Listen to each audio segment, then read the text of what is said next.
Shabbat Shalom. There we go. Chodesh Tov. Hanukkah Sameach. We got a lot of different moving pieces this morning. Thank you for being patient as we get through all of them.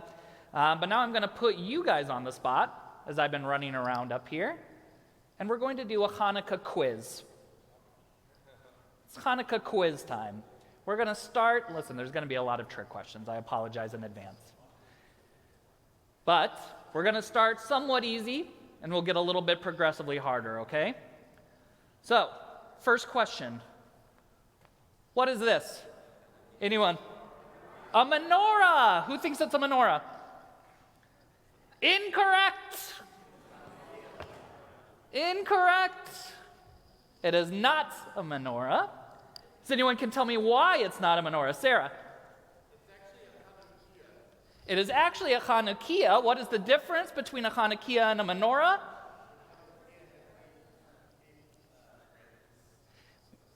Right, so a Chanukiah has 8 branches, 4 on each side, while a menorah that was back in the temple had 3 on each side. Okay? That is the difference between a menorah and a Chanukiah, but let's be fair. If you call it a menorah, you're right. We all call it a menorah these days, right? But technically, it is called a Chanukiah. Okay, now why would we need 8, right? Let's talk about that for a second, but before we do, we have our Chanukiah. Which way are we putting in the candles? Right to left, let's see hands. Right to left? Aced it. Good job, guys. All right, lighting. We put them in right to left. How are we lighting our candles? Left to right. Who says left to right? Beautiful. All right. We're 3 for 3. Okay, now we're getting a little bit trickier, okay? We have 2 different stories for Hanukkah, at least 2 different stories for Hanukkah. If anyone wants to talk about this a little bit more, by the way, some of us in the conversion class are going to stick around after lunch and talk about Hanukkah in a little bit more depth. You are welcome to join us. But we have 8 candles that need to be lit. According to the rabbis, the key part here is the rabbis. Why do we need to light 8 candles? According to the rabbis. A great miracle happened. What's the great miracle? There was oil that was supposed to last for how many days? 1, and it lasted for 8. The 8 days of Hanukkah. According to the Maccabees, according to the Hasmoneans themselves, why should we be lighting 8 candles? What? Because, as Neil just said, the Maccabees, this is important, this is really this big political question that exists about why we celebrate Hanukkah the way we do and why Hanukkah is important. The Maccabees, who had this great military victory against the Greek Syrians, rededicated the temple, and it was Kislev. And you know what they said? By the way, we miss Sukkot. We were hiding out in our caves. We were doing guerrilla warfare. We missed Sukkot. So you know what? We're going to do it right now. And how many days are there in Sukkot? If you include Shmini Atzeret and Simchat Torah? 8. So you have 2 very different stories of Hanukkah. The rabbis who are talking about the Nes, they're talking about the great miracle of the 8 days of oil, and the Hasmoneans themselves, the Maccabees themselves, who say we celebrate 8 days of Hanukkah because it's Sukkot Sheni. It's another Sukkot. But at this time, instead of waving palm fronds and etrog, we have olive branches. We can use the olive harvest as an excuse to celebrate. All right? So we got 2 very different stories. And here's the important distinction between the 2. Very, very important. Why do you think the rabbis needed to make their own interpretation of this holiday? Why do the rabbis need to go and take what was a military victory from the Hasmoneans, who they said was, it's Sukkot, another Sukkot, and change the whole story? Why are we focused on oil as opposed to anything else that we could focus on? Anyone?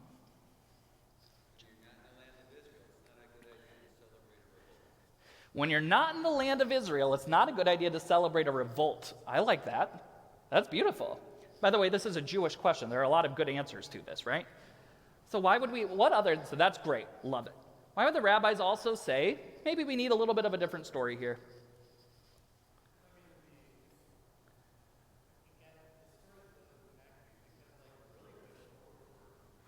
The story of the Maccabees, they go pretty overboard, right?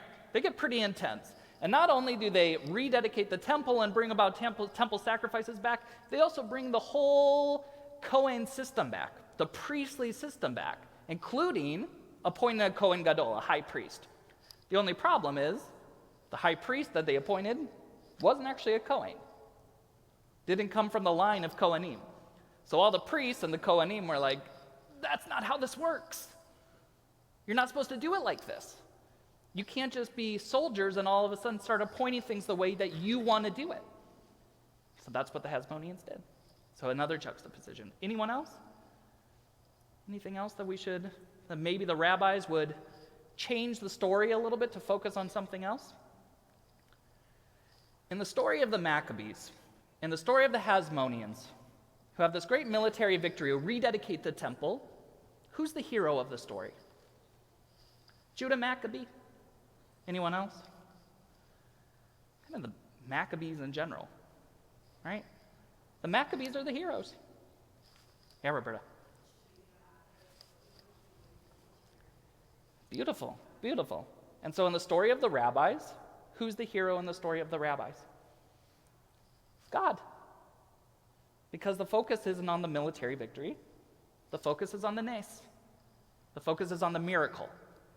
What's the most important part of Hanukkah? Not necessarily that this revolt happened, not that the rededication happened, but that one jar of oil lasted for 8 days, when it should only have lasted for one. All right, here's the last question. Here's the last trick question. I don't know if it's a trick question. It's the last question in our Hanukkah quiz. How many mitzvot are attached to Hanukkah?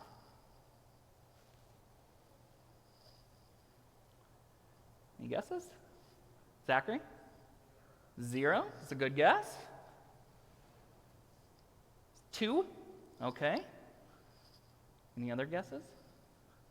We got 0. We got 2. Levi? 8. Okay. Anyone else? How many mitzvot are attached to the holiday of Hanukkah? Just one. Light your Hanukkah. That's the mitzvah of Hanukkah. And let me tell you why it's one of the hardest mitzvot that we as Jews perform. In all of our other mitzvot, the idea is that we get up and go do something. Think of any mitzvah, if it's lighting Shabbos candles, if it's doing tzedakah, whatever your mitzvah that you might think of in your mind, what do? We get up and we go do it. That's the idea. I mean, the idea is actually that for all of our mitzvah, we're supposed to hurry to go do them. There's an idea of urgency to perform a mitzvah because we're supposed to be doing God's service. Hanukkah is really tough, especially for Jews, because the mitzvah of Hanukkah is that we light those candles, and then after we light those candles, what are we supposed to do? Right, so we put them in a place where people can see them, right? We pursue Hanisa, like we publicize the mitzvah. But what do? I think someone said it. Nothing. We do nothing.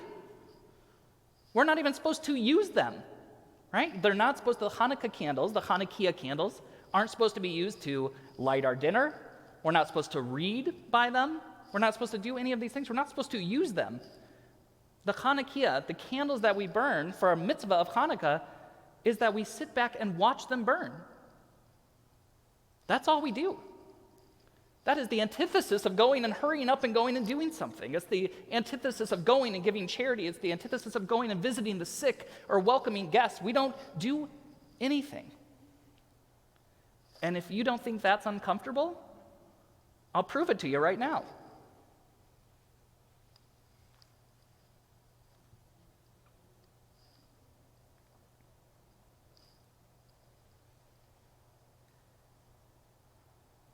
I see a lot of uncomfortable faces, sitting in silence. But at the same time, it's such a beautiful idea. It's such an important mitzvah that we perform because we can do all of these other mitzvot. We can do those good things. The things that, by the way, are crucial to who we are as Jews. Visiting the sick, giving charity, fixing a broken world. But at the end of the day, the rabbis wanted us to do something that was also really critically important, which was to sit back and think about it.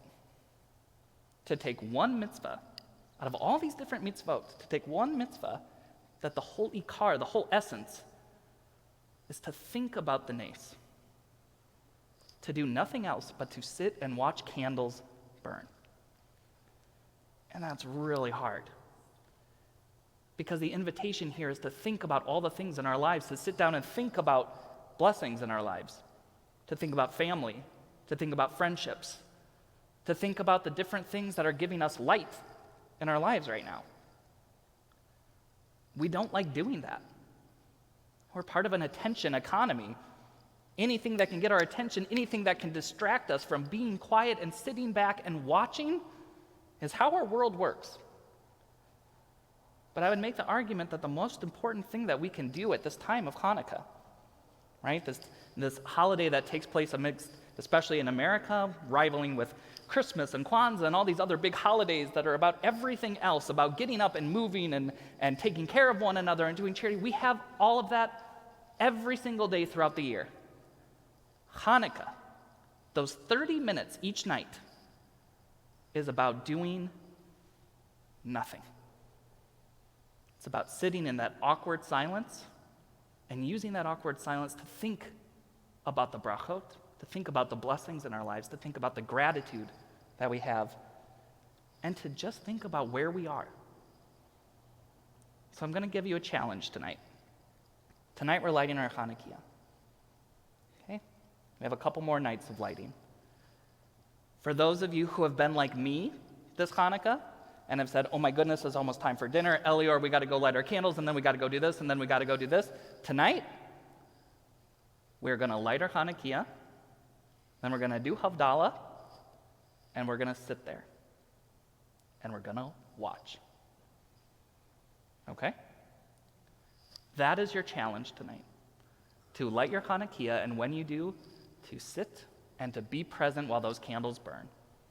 Might be 15 minutes, might be 20 minutes, might be a half an hour, but take that time for yourself to think about what's going on in your lives, to think about maybe 55 years of being married, or maybe to think about an anniversary of a bar mitzvah, or maybe just to think about what it feels like to be surrounded by family and friends on a day when it's 6 degrees outside. But to be able to sit and be thankful and to think of what these days give us, to take a step back, to reject the attention economy, and to think about the nes, the miracle. Not the miracle of 8 days of oil, but the miracle that is being alive, being here, and being able to celebrate. Wishing you all a Shabbat Shalom, a Chanukah Sameach, a Chodesh Tov,